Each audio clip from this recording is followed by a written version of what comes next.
세계 최고 두뇌 최대 부호 성공 집단을 탄생시키는 유대 솔로몬 탈무드 제 181장 불멸의 영원한 가르침 진정한 감사 주정뱅이인 모트케와 술꾼인 피쉘은 뉘우치는 마음이 들었다. 그들은 이 세상에 살아있는 한 다시는 술을 한 방울도 입에 대지 않겠노라고 맹세했다. 그들은 이 일을 위해 굳게 악수하고는 집을 향해 출발했다. 도중에 그들은 동네에 있는 술집 앞을 지나게 되었다. 그곳 분위기는 한껏 무르익은 듯했다. 흥겨운 노랫소리가 열린 창문을 통하여 그들에게까지 흘러나왔다. 모트케는 한숨을 쉬며 술집에서 보내는 시간은 얼마나 즐거운가 라고 말했다. 피쉘이 냉정한 목소리로 그에게 주의를 환기시켰다. 나는 우리가 다시는 저 가증스러운 곳으로 가지 않기로 뜻을 모았다고 생각했네. 모트케는 한숨을 쉬었다. 나를 다시 저곳으로 끄는 것은 오랜 나의 약점이네. 피쉘은 우울한 표정으로 중얼거렸다. 그 점은 나도 마찬가지야. 모트케가 제안했다. 우리 이제부터 눈 딱 감고 저곳을 보지 말고 여관까지 달려가세. 좋은 생각이네. 너무 유혹이 강하네. 피쉘도 동의했다. 두 사람은 눈을 딱 감고 쏜살같이 술집을 지나 달렸다. 잠시 뒤에 그들은 달리기를 멈추고 눈을 떴다. 술꾼 피쉘이 즐거운 표정으로 고함쳤다. 이제 아무도 내가 약골이라고 말하지 못할 거야. 모트케, 내가 강한 의지력을 가지고 있다는 것이 놀랍네. 이제 나는 모든 유혹을 이겨낼 수 있네. 나는 이 위험을 벗어나게 해주신 하느님께 감사드리고 싶네. 주정뱅이 모트케도 즐겁게 말했다. 내가 할 이야기가 있는데 말이야.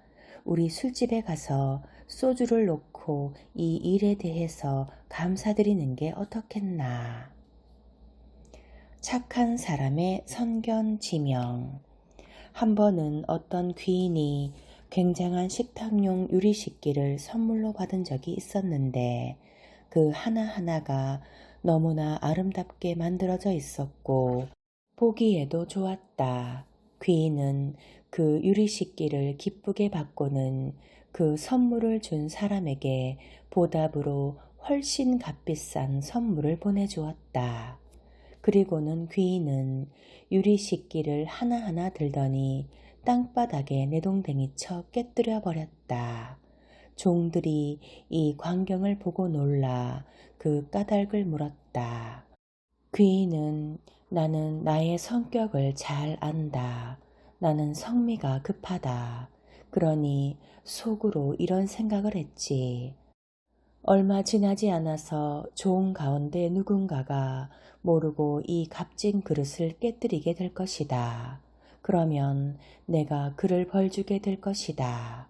그럴 바에야 그 이전에 내가 이 그릇들을 모두 깨뜨리는 편이 더 나을 것이다. 라고 대답했다. 올바른 재판관. 어떤 마을 사람이 큰 도시에 있는 랍비를 만나러 가서 다음과 같이 말했다. 랍비여, 저는 가까운 마을에서 왔습니다. 저는 하느님께 대항하여 송사를 하나 하려고 합니다. 그 이유는 이렇습니다. 제게는 아내와 첫누불이 있었습니다. 하느님께서 무슨 일을 했는지 아십니까? 먼저 첫누부를 빼앗아 가고 그 다음에는 아내마저 빼앗아 가버렸습니다. 나는 하느님이 그 순서를 바꾸었다면 무슨 상관이 있을지 묻고 싶습니다. 만약 먼저 아내를 빼앗아 갔다면 저는 첫누부를 가진 호랍이었을 것입니다. 그렇다면 첫누부를 가진 과부와 결혼하는 것이 아주 용이했을 것입니다. 그런 다음에 하느님이 나에게서 첫누부를 빼앗아 가기를 원했다고 할지라도 나에게는 아내와 첫누불이 남아있을 것이 아닙니까? 랍비는 약간 당황한 빛을 보이며 물었다. 그런데 친구여, 그대는 왜 송사를 당신 마을에 있는 랍비에게 가져가지 않고 이리로 가지고 왔는가? 마을 사람은 말했다. 솔직히 말씀드리겠습니다. 저는 그 랍비가 하느님을 아주 두려워하므로 하느님에게 결정을 맡길 것이라는 사실을 압니다. 그래서 우리 마을의 랍비에게 이 문제를 말씀드릴 수는 없습니다. 반면에 당신이 하느님을 두려워하지 않는다는 것을 알기 때문에 당신에게서라면 이 송사에서 어느 정도 이길 가능성이 있다고 생각했기 때문입니다. 랍비의 실수. 한 제자가 랍비를 찾아왔다. 아내가 중병에 걸렸으므로 그는 그 거룩한 사람에게 아내를 위하여 기도해 달라고 부탁했다. 랍비는 그에게 아무 염려 말고 집으로 가라 라고 말했다. 며칠 뒤 그 제자는 다시 와서 가슴을 치며 오 랍비님, 아내가 죽었습니다 라고 애곡했다. 랍비는 흥분하여 말했다. 그럴 리가 없다. 내가 직접 죽음의 천사의 손에서 칼을 빼앗았는데. 아내를 잃은 사람은 울먹였다. 랍비님, 그건 제가 알 바가 아닙니다. 그러나 아내는 죽었습니다. 랍비는 한숨 지었다. 그렇다면 죽음의 천사가 그녀를 맨손으로 목 졸라 죽였구나. 담뱃대 속의 몽상가. 한 경건한 랍비가 죽었다. 그를 사랑하던 모든 제자들이 그의 유품을 얻고 싶어 했다. 제자 한 사람은 랍비의 긴 담뱃대와 아름답게 채색된 도자기에 마음을 두고 있었다. 랍비의 부인이 그에게 말했다. 그것을 가지려면 100루블은 내야 합니다. 그 제자는 약간 머뭇거리면서 말했다. 그 돈은 저에게 너무 많습니다.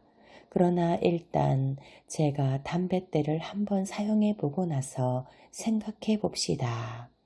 랍비의 부인이 그에게 담뱃대를 주자 그가 불을 붙였다. 그가 한 모금 빨자마자 하늘의 7문이 그 앞에 활짝 열리면서 에제키엘 예언자도 결코 본 적이 없는 광경이 펼쳐지는 것 같았다. 그는 떨리는 손으로 100루블을 지불하고는 너무나 기쁜 마음으로 집으로 돌아왔다. 그는 집에 도착하자마자 다시 한번 담뱃대에 불을 붙여보고 싶었다. 그래서 불을 붙이고는 힘껏 빨았다. 그런데 아무 일도 일어나지 않았다. 아무 일도. 그 제자는 허겁지겁 새 랍비를 만나려고 담뱃대를 가지고 갔다. 그는 숨을 헐떡이면서 그에게 모든 이야기를 털어놓았다. 새 랍비는 수염 사이에 웃음을 머금으며 말했다. 내 아들아, 모든 것이 불을 보듯 명확하구나. 담뱃대가 랍비의 것이면서 네가 그것을 빨았을 때는 랍비가 그것을 빨았을 때 본 것을 너도 보았었다. 그러나 그것이 너의 것이 되자마자 평범한 담뱃대가 되어버린 것이란다. 그래서 네가 늘상 보던 것을 보았던 것뿐이다. 굴덴으로 하는 시험. 무신론자가 기적을 일으키는 랍비를 만나러 갔다. 무신론자는 샬롬 랍비님이라고 말했다. 랍비도 샬롬 하고 대답했다. 무신론자는 1굴덴을 랍비에게 건네주었고 랍비는 아무 말도 하지 않고 그것을 받았다. 랍비는 틀림없이 무슨 일이 있어 나를 만나러 왔지요. 아마 아내가 자식을 못 낳으니 그녀를 위해서 기도해 달라고 찾아온 거지요. 라고 물었다. 무신론자는 아닙니다, 랍비님. 저는 혼인도 하지 않았습니다. 라고 대답했다. 그리고 그는 또 1굴덴을 랍비에게 주었다. 랍비는 다시 아무 말도 없이 호주머니에 받아 넣었다. 랍비는 틀림없이 내게 무언가를 바라고 있소. 아마 하느님께 죄를 범하여 당신을 위해 대신 기도해 달라고 부탁하려는 것 같구려. 라고 말했다. 무신론자는 아닙니다, 랍비님. 저는 어떠한 죄도 저지르지 않았습니다. 라고 말했다. 그리고는 다시 1굴덴을 꺼내어 랍비에게 주었고 랍비는 그것을 말없이 호주머니에 받아 넣었다. 랍비는 사업이 잘 안 돼서 나에게 축복해 달라고 온 것인가? 라며 희망을 걸고 물어보았다. 무신론자는 아닙니다, 랍비님. 올해는 제가 하는 일이 아주 잘 됩니다. 라고 대답했다. 무신론자는 또 한 번 1굴덴을 랍비에게 주었다.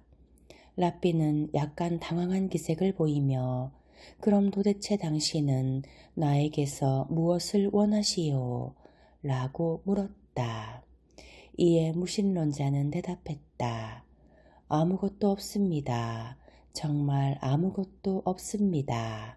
저는 단지 사람이 공짜로 얼마까지 받을 수 있는지 알고 싶었을 따름입니다. 그들은 오미 올랐다. 램버스에 사는 어떤 부자가 어느 날 창밖을 내다보다가 이상한 광경을 보게 되었다. 누더기 옷을 입은 사람이 말뚝 울타리에다 등을 문지르고 있는 것이었다. 그 불쌍한 친구는 몸이 올랐음에 틀림없었다. 그래서 부자는 그를 집으로 불러서 가슴 아픈 이야기를 들어보았다. 그 불행한 사람은 불평했다. 나는 몇 달 동안 목욕을 해본 적이 없습니다. 속옷을 꿰매어 본 적이 없어요. 너무 배가 고파서 못이라도 먹을 수 있을 것 같습니다. 부자는 그 사람의 딱한 사정을 듣고는 눈물을 흘렸다. 그리고 나서 그에게 먹을 음식과 마실 포도주를 주고 속옷도 주었다. 덧붙여 목욕탕에 갈 수 있도록 10크로이찌를 주고는 그를 축복하고 보냈다. 부자의 따뜻한 마음씨에 대한 이야기가 번개처럼 램버스에 퍼져갔다. 바로 그날 2명의 거지가 그 말뚝 울타리에 기대어 서서 괴롭게 신음소리까지 내면서 열심히 등을 문질렀다. 그 신음소리를 들은 부자는 창가로 가서 2명의 불황자가 하는 짓거리를 보며 매우 화를 냈다. 그래서 그는 고함을 쳤다. 꺼져라, 이 염치 없는 거렁뱅이들아. 내 울타리에다 더러운 등을 문지르지 마라. 그들은 불평조로 물었다. 왜 전번에는 오미 오른 사람을 도와주었으면서 우리는 도와주지 않으려고 하는 겁니까? 그가 우리보다 나은 점이 뭐가 있었습니까? 우리 역시 오미 올랐습니다. 부자는 흥분하여 소리쳤다. 오미 오른 사람을 모두 도와주는 것이 나의 의무냐? 전에 그 사람을 도와준 이유는 그에게는 가려운 등을 긁어줄 사람이 아무도 없었기 때문이다. 그런데 버릇없는 녀석들 같으니라고 너희들은 둘이 아니냐. 가서 서로의 등을 긁어 주거라.